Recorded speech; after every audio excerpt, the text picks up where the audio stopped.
नमस्कार आदरणीय मित्रों, मैं रूप चौधरी प्रथम प्रवक्ता में आपका स्वागत करता हूं। आज हम एक महत्वपूर्ण विषय पर आपसे चर्चा करेंगे और यह विषय इसलिए बहुत जरूरी हो गया है कि देश में इस तरह की घटनाएं बढ़ रही हैं। समाचार पत्रों में और विभिन्न टीवी चैनल्स पर आपने देखा होगा, उत्तर प्रदेश के रामपुर जिले में एक रेलवे लाइन पर एक खंबा रख दिया गया और वो खंबा इसलिए रखा गया ताकि रेलगाड़ी आए और वो पलट जाए। रेलगाड़ी पलटे तो इसमें हजारों लोगों की मृत्यु हो जाए।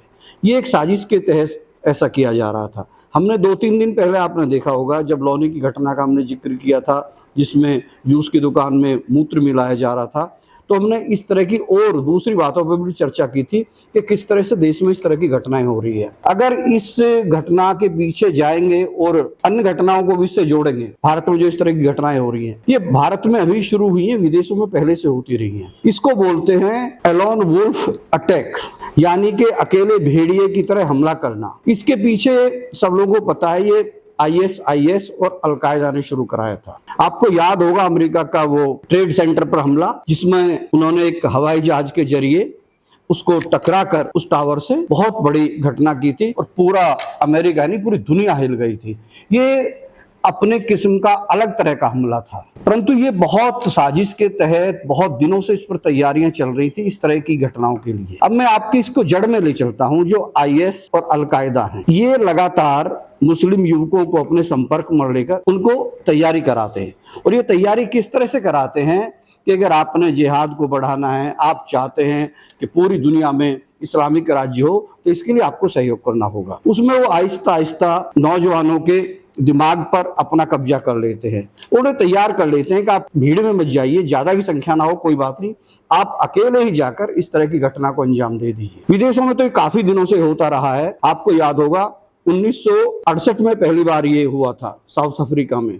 वहां इस तरह का हमला हुआ था और 15 लोग तब मारे गए थे, बड़ी चर्चा हुई थी। उसके बाद 2016 में, 2015 में, 14 में, 12 में अनेक स्थानों पर ये घटनाएं हुई। जैसे ऑरलैंडो स्थान पर हुई, वहां एक उमर मतीन नाम का नौजवान था, उसने अचानक आके लोगों पर हमला किया भीड़ पे, उसे 50 लोग मारे गए और 53 लोग घायल। इसी तरह से और भी मोहम्मद यूसुफ अब्दुल अजीज नाम का एक युवक था, इसने चटनुंगा स्थान पर ये हमला किया और इसमें काफी लोग मारे गए थे। अगर टोटल गिनती करेंगे पूरी दुनिया में, तो इस तरह के हमलों में हजारों लोग अब तक मारे जा चुके हैं। ये सिर्फ लोग अचानक कोई हथियार लेके या कुछ ऐसी विस्फोटक चीज लेके जनता में जाते हैं और जाके इस तरह के हमले कर देते हैं। कई बार ये खुद भी मारे जाते हैं या फिर पकड़े जाते हैं। अब ये भारत में भी शुरू हो गया है। रेलगाड़ियों पर उनको पलटने की साजिश करना, उन पर हमला करना, ये पूर्व नियोजित ढंग से किया जा रहा है। इसमें अगर आप देखेंगे सोशल मीडिया के जरिए ISIS, अलकायदा और सिमी जैसे अनेक संगठन मुस्लिम युवकों की भर्ती कर रहे हैं। और आपने ये भी देखा होगा मदरसों में भी कई स्थानों पर इस तरह की उनको ट्रेनिंग दी गई। उनके छुपने के लिए एक बहुत अच्छा उचित स्थान होता है और वहां जाकर इनको इस तरह की बरगलाने की शिक्षा दी जाती है और देश को तोड़ने की। और इनके मन में केवल एक बात ही भरी जाती है, बार बार उनको ये सिखाया जाता है कि दुनिया में तभी शांति हो सकती है जब पूरे दुनिया में इस्लामिक राज्य हो हमारा।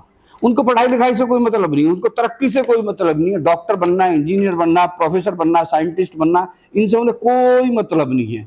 उनको केवल ये बताया जाता है कि इस्लामिक राज्य की व्यवस्था ही सबसे उत्तम व्यवस्था है।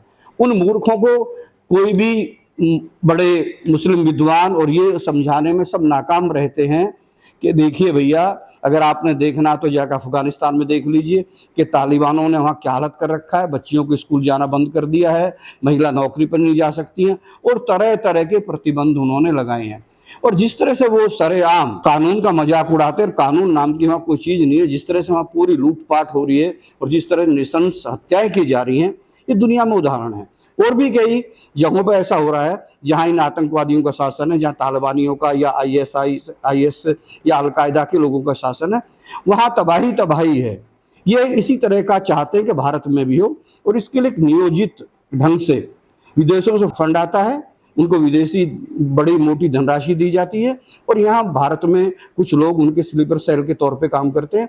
वो उनके लिए पूरी व्यवस्था करते हैं, मुस्लिम युवकों को बरगलाते हैं, उन्हें तैयार करते हैं कि तुम मारे भी जाओगे तो तुम्हें जन्नत में हूरें मिलेंगी और तुम्हें बहुत और अन्य सुविधाएं मिलेंगी, और वो इनके बहकावे में आ जाता है। मुझे जहाँ तक मेरी जानकारी, आज तक मैंने इनको प्रवचन देने वाले, इनको भाषण देने वाले किसी मौलवी के या किसी बड़े काजी के या बड़े इमाम के बेटे को इसमें ऐसी घटनाओं में शामिल होते हुए नहीं देखा है।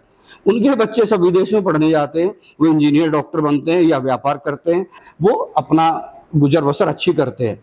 परंतु जो गरीब लोग हैं, जो ज़्यादा पढ़े लिखे नहीं हैं, उनको ये बहला फुसलाकर इस काम पर लगाते हैं।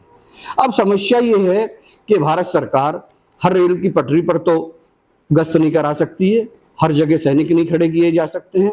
अब होगा क्या? सबसे पहले इसमें जो चिंता का विषय है, सबसे पहले रडार पर आती हैं कि हमारी गुप्तचर एजेंसियां क्या कर रही हैं, आईबी क्या कर रही है, दूसरी ओर बहुत सारी हमारी राज्यों में भी गुप्तचर संस्थाएं वो क्या कर रही हैं। ऐसे लोगों को चिन्हित क्यों नहीं किया जा रहा है? ये सबसे बड़ा सवाल अब लोगों के सामने है। जितने भी प्रबुद्ध लोग हैं इस पर अब चर्चा करने लगेंगे, चर्चा कर रहे हैं, कह रहे साहब इस तरह से तो रेलगाड़ी से चलना ही मुश्किल हो जाएगा। लोग रेलगाड़ी में बैठना पसंद नहीं करेंगे कि पता नहीं ये कहाँ पलट जाएगी, हम अपनी मंजिल तक पहुंचेंगे नहीं पहुंचेंगे, हम सुरक्षित जाएंगे नहीं जाएंगे। एक बड़ा भय लोगों के दिमाग में आने लगा है और मुझे लगता है आतंकवादी संगठन यही चाहते हैं कि भारत की रेल व्यवस्था खराब हो जाए, ठप हो जाए, लोग इससे जाने से डरें। अब समाज की भी बहुत बड़ी जिम्मेदारी बनती है, समाज के लोगों को जगना होगा। ये कोई विदेश से आकर ये इस तरह की रेल की पटरियों पर खंबे या दूसरे विस्फोटक पदार्थ नहीं रख रहे, ये यहीं के लोग हैं, यहीं के आसपास के कस्बों के गांव के लोग हैं। तो समाज के लोगों को जागरूक होकर इस तरफ ध्यान देना होगा कि ऐसी घटनाओं को ये ना कर पाए, ताकि अगर ये इस तरह की हलचल कहीं भी दिखाई दे, इस तरह की गतिविधियां दिखाई दे, वो तुरंत अपने आसपास के थाने में, जिला प्रशासन को, उन सबको सूचित करें ताकि इन घटनाओं पर रोक लग सके। और दूसरा, मैं सरकार से निवेदन करना चाहता हूं कि इसको एनएसए के तहत ऐसे लोगों के खिलाफ कार्रवाई करें कि जो लोग इस तरह के काम कर रहे हैं, इसमें लिप्त पाए जाते हैं या इस तरह की घटनाओं को अंजाम दे रहे हैं, उनके खिलाफ राष्ट्रीय सुरक्षा अधिनियम के तहत कड़ी कार्रवाई हो और एक उदाहरण बन जाए क्या जिसने इस तरह की घटनाएं करने की कोशिश की, इस तरह की वारदात करने की कोशिश की, उनको कठोर दंड मिले और वो कभी जेल के शिक्षों से कभी बाहर ना पाए, तब जाके इन पर रोकथाम लग सकेगी। और इस पर भी समाज को जागरूक होकर सोचना होगा। आज बस इतना ही। आपका बहुत बहुत धन्यवाद। देखते रहिए। नमस्कार।